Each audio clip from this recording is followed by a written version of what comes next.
So what should you put in your proposal? Before we get started, let's take a look at some rules that you need to keep in mind whenever you're writing a cover letter.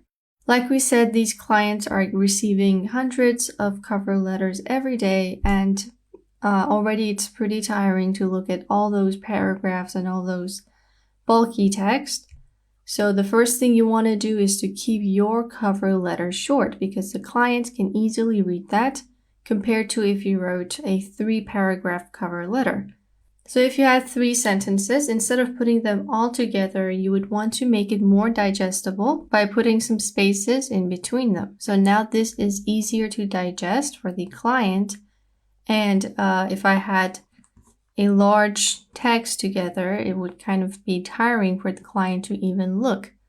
Now, even if they did read your bulky paragraphs, the first sentence is going to set off how they would continue. If you start with one of the mistakes that we talked about, they're most likely going to scroll through and look for another freelancer. So what you can do in this scenario is to let them know how you can help in a very short way. You don't want to write a letter consisting of many sentences in a very short way, and always end your cover letters with a CTA or a call to action. So you're basically telling them, oh, I can help you. Let's get it started with a call, with a chat. And you want to include that in your cover letter because you're telling this client that, hey, I'm not going to beat around the bush. I'm going to be straightforward. Let's just get this project done and get rid of all the unnecessary procedures.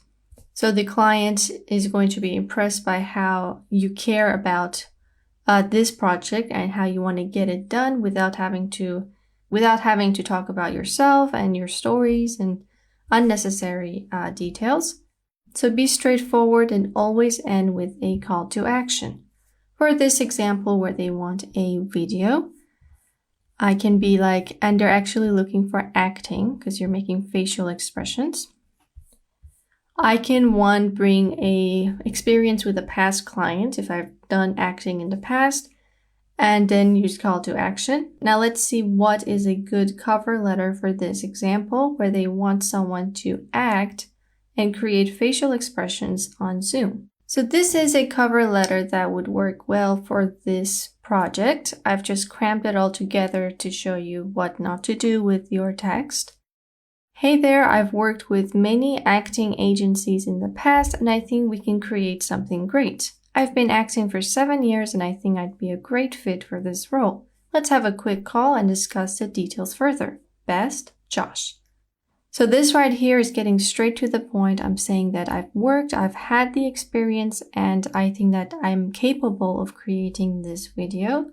I'm bringing in some experience background, one of these strong points that I can bring into this cover letter.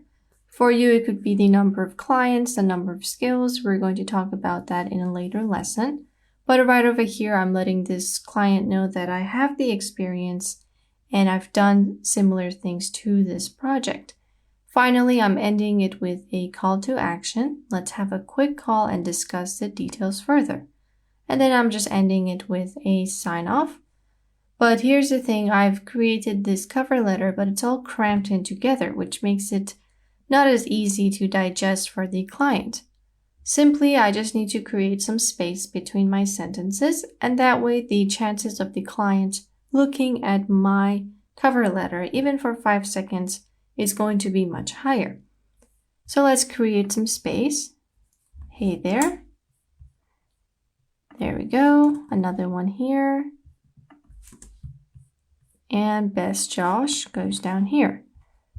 So naturally, as humans, when we look at a bulk of text, we're just not as excited to read it than if we had a text like this. It's just how humans perform. When you have a text like this, it's more digestible and it catches your eye compared to, let's say, if I wrote 5 paragraphs about my life and how I'm a great actor. So you want to make sure you have these spaces in between, but make sure that each sentence is relevant.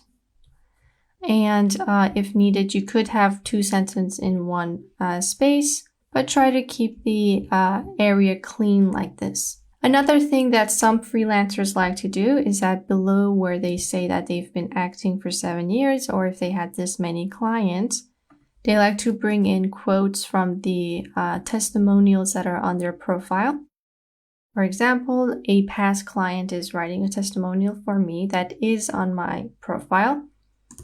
Josh is great and he is a great actor. Then I can write Blue Acting Agency.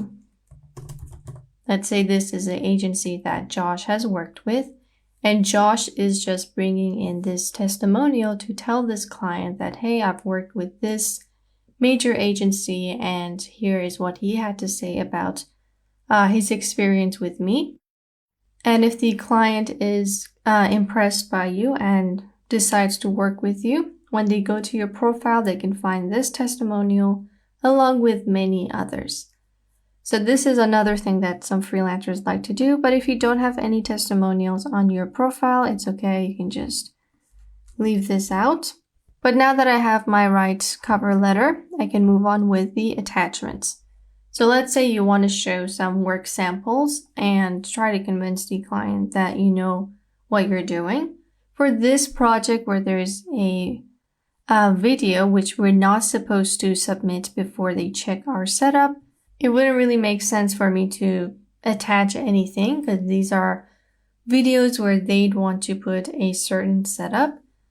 But let's say if this was a graphic design project where they want a logo design, you can go ahead and attach some of your logo samples, the best ones of course, because keep in mind they're just going to look at your proposal for a few seconds, so you don't have that much time to show like 10 files. You want to keep like the top 3 logos that you've done onto this proposal. Once you've done that and you've uploaded it, you can come down here where you can boost your proposal, make it stand at the top. But this is optional, of course. You will have to pay with your connects, but I recommend not doing that because you're going to need these to submit proposals in the future. You could buy extra connects, but you could just keep these and try your luck with different proposals until you land your first job. So if you'd want to jumpstart your proposal and boost it to the top of the screen, you can do that, but keep in mind that you're going to lose some connects. I can submit my proposal for 2 connects, and then the client can choose my proposal. I will obviously get a notification, and then it just goes from there. There's a chat and you can talk to the client, and then there are certain steps that Upwork will take you through. So don't worry if you were chosen for a job, Upwork is going to walk you through each step. You will not be alone. If you had any questions for the clients, make sure you ask that before starting the job and before signing a contract to make sure that you can perform this job in the best way possible. Because this client is most likely going to rate your service, and maybe write you a testimonial, which will be on your profile. So make sure you fully understand the job and you ask any questions that you have before starting and signing off the contract. So that's how easy it is to submit a proposal. Just follow the steps that we talked about. It's not that difficult to submit a proposal, but the most important part is this area. And like we said, you want to keep it short, get straight to the point, and always have a call to action at the end of your cover letter. This is kind of like a cold email. So if you've ever written cold emails, this should be easy for you. But if you haven't, just follow the rules that we talked about.